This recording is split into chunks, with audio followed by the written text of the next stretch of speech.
Hey guys, so welcome back to Walden's World. And I didn't do any of this build on this bike, but I wanted to share this bike with you. I've actually owned this bike, I think this is the third time now. This is a KLX 110, and I found this thing, God, it's probably been about 8 years ago. Guy had a listing in close to Fayetteville, Arkansas. He thought he had a Kawasaki 90 and it needed a battery. And so I knew it was a KLX 110. So I went ahead and I noticed it had a aftermarket swing arm on it. Looked like it didn't have the correct front suspension either. So I ran up there and I think I gave the guy like $200 for it or something. It didn't run. It smoked real bad and it had a lot of issues. So when I got there though, here's the kicker. He didn't have a real good picture of it in the ad, and when I walked up and I seen this, if y'all know who Reynard is from Oklahoma, his dad did modifications, and my dog's chewed it up, but I went ahead and kept this because I thought it was really cool.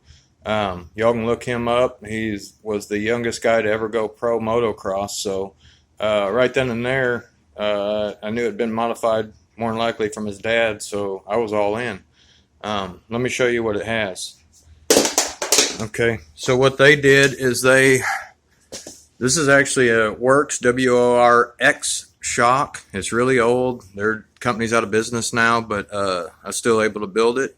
They repositioned the frame up there to run the KX60 rear swing arm and shock, so it has that. I'm still working on getting I might have to order a different shock for my weight.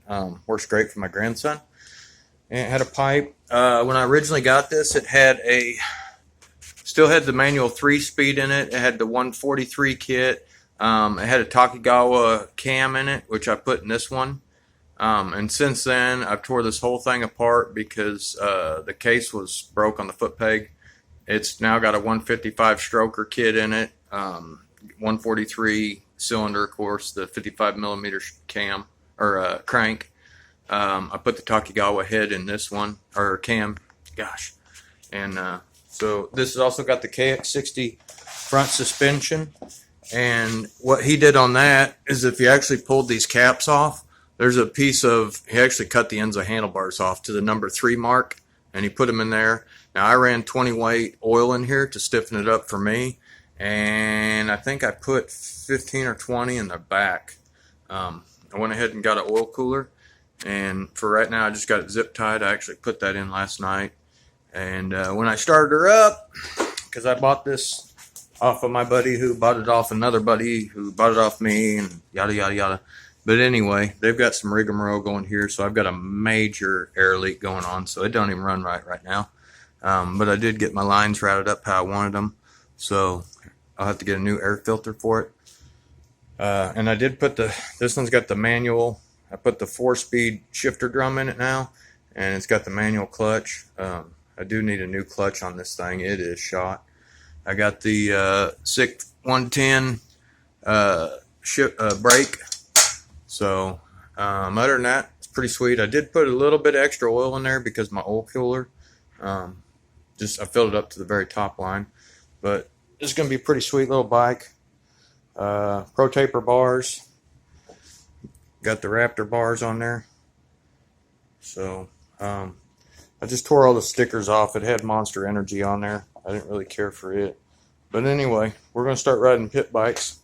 And I'm thinking about putting a roller right here.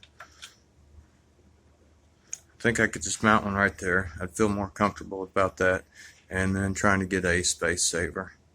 So it's got the billet cap there. 2 brothers intake.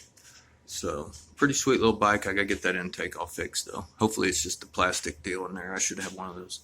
And it does have the racing ignition.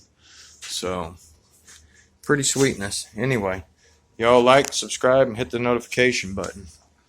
I'm gonna get a pipe for it too, and I'll probably get a carb for it. But pipe's next. Thanks guys.